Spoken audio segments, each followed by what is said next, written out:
Strategi. Kata ini sering banget kita dengar kan? Di satu sisi, kedengarannya kayak rencana besar yang super canggih. Tapi di sisi lain, kok rasanya eksekusinya seringkali, ya kacau dan nggak bisa ditebak. Nah, hari ini kita akan coba berburu makhluk yang satu ini dalam sebuah safari strategi. George Eliot ini keren banget nangkep esensinya. Strategi itu bukan sekedar mindahin bidak catur sesuai rencana. Kenapa? Karena setiap bidak, entah itu orang, tim atau departemen, punya pikiran dan maunya sendiri. Dan ya, inilah yang bikin strategi itu jadi, ya berantakan, manusiawi, dan seringkali jauh banget dari rencana semula. Kalau kita dengar kata strategi, apa sih yang kebayang? Pasti sesuatu yang, wow, keren kan? Semacam cetak biru rahasia yang dirancang dengan super hati-hati di ruang rapat para bos. Semuanya kelihatan rapi, logis, dan sangat terkendali. Tapi, kita semua tahu kan gimana realitanya? Begitu rencana super rapi itu dilempar ke dunia nyata yang, ya, super kacau, semuanya bisa jungkir balik. Jadi pertanyaannya, apakah definisi dari buku teks itu masih cukup buat ngejelasin apa yang sebenarnya terjadi? Nah, disinilah kita ketemu sama dua wajah strategi. Ada yang namanya strategi yang diniatkan, anggap aja ini kayak resolusi tahun baru kita yang super ambisius. Terus ada strategi yang terrealisasi, apa yang beneran kita lakuin sepanjang tahun. Dan jujur aja, seringkali keduanya itu beda jauh. Ini tuh persis kayak cerita klasik orang buta sama gajah. Setiap ahli strategi pegang satu bagian, ada yang pegang belalainya, ada yang pegang kakinya, ada yang pegang ekornya. Dan semuanya yakin banget kalau mereka udah paham gajah itu seutuhnya. Padahal kan belum tentu. Yuk kita lihat apa aja sih bagian-bagian dari makhluk ini. Oke, pertama-tama kita dekati bagian yang paling gede dan paling kelihatan ya, belalainya. Nah, ini adalah kubu pendekatan rasional. Mereka adalah kelompok yang percaya kalau strategi itu sesuatu yang bisa kita rencanakan dan kendalikan sepenuhnya, dari A sampai Z. Di sini ada 3 aliran utama, aliran desain, perencanaan, dan pemosisian. Gampangnya, mereka semua ini percaya kalau strategi itu kayak arsitek lagi ngerancang gedung pencakar langit. Semuanya harus dihitung, direncanakan, dan dibangun persis sama gambar. Dan alat andalan mereka? Pasti udah nggak asing lagi, analisis SWOT. Di sini, sang arsitek, biasanya CCO ya, dengan super teliti, memetakan kekuatan dan kelemahan dari dalam, terus dicocok-cocokin sama peluang dan ancaman yang ada di luar. Kelihatannya logis dan rapi banget kan? Lalu ada aliran pemosisian, yang jagoannya itu Michael Porter.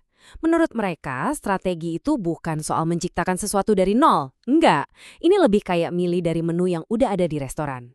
Anda mau jadi yang paling murah? Atau yang paling beda dan unik? Atau mau fokus ke satu kelompok kecil aja? Posisinya udah ada, kita tinggal pilih. Tapi gimana kalau strategi itu ternyata bukan gedung yang rapi? Gimana kalau dia lebih mirip hutan liar yang tumbuh sembarangan, nggak bisa ditebak? Nah, safari kita lanjut nih. Kita mau cari sisa-sisa dari si makhluk misterius ini. Oke, kelompok yang ini beda banget. Mereka ini bukan arsitek, tapi lebih kayak ahli biologi di safari kita.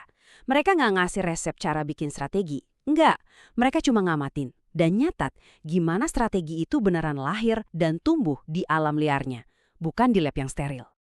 Nah, ini dia nih perdebatan utamanya. Jadi, strategi itu kayak tanaman di rumah kaca yang dirawat penuh sama satu orang, si CEO.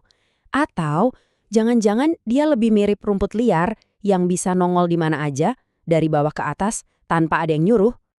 Dan contoh paling kerennya, kisah legendaris Honda masuk ke pasar Amerika. Rencana awal mereka di tahun 1959 itu mau jual motor gede. Hasilnya? Gagal total, motornya nggak cocok. Tapi, uniknya, para eksekutifnya ini suka keliling kota pakai motor kecil pribadi mereka, si Super Cup 50cc.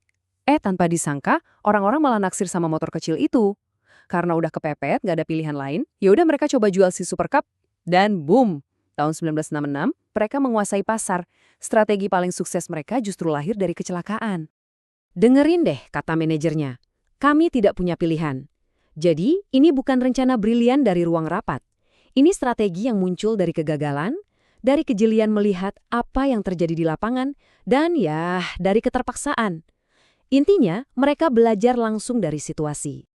Oke, jadi setelah kita lihat belalainya para perencana dan kakinya para pembelajar, terus mana dong yang benar? Nah, seperti yang bisa ditebak, jawabannya adalah kita harus lihat gajah ini secara utuh untuk benar-benar paham. Organisasi yang hebat itu persis kayak makhluk hidup. Mereka punya siklusnya sendiri. Ada masa-masa tenang, di mana rencana yang rapi dan terstruktur itu pas banget. Tapi ada juga masa-masa perubahan besar, masa-masa badai, di mana yang paling penting itu bukan lagi rencana, tapi kemampuan untuk belajar dan beradaptasi secepat kilat. Tabel ini nih ngerangkum semua wajah strategi yang udah kita intip di safari ini.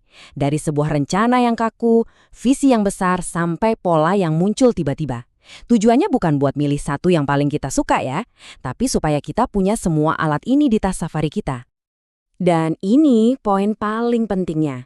Dengan paham keseluruhan makhluk ini, kita jadi nggak terkunci sama satu cara pandang aja. Kita jadi lebih fleksibel, lebih peka sama peluang, dan pada akhirnya jadi navigator yang jauh lebih andal di hutan belantara bisnis yang kadang emang liar. Jadi coba deh sekarang pikirin strategi di sekitar Anda. Di kantor, di proyek pribadi, atau bahkan di hidup Anda sendiri. Itu lebih mirip cetak biru yang kaku, visi besar dari satu orang, atau jangan-jangan itu cuma sebuah kebetulan beruntung yang berhasil Anda manfaatkan? Jawabannya mungkin bakal bikin Anda kaget.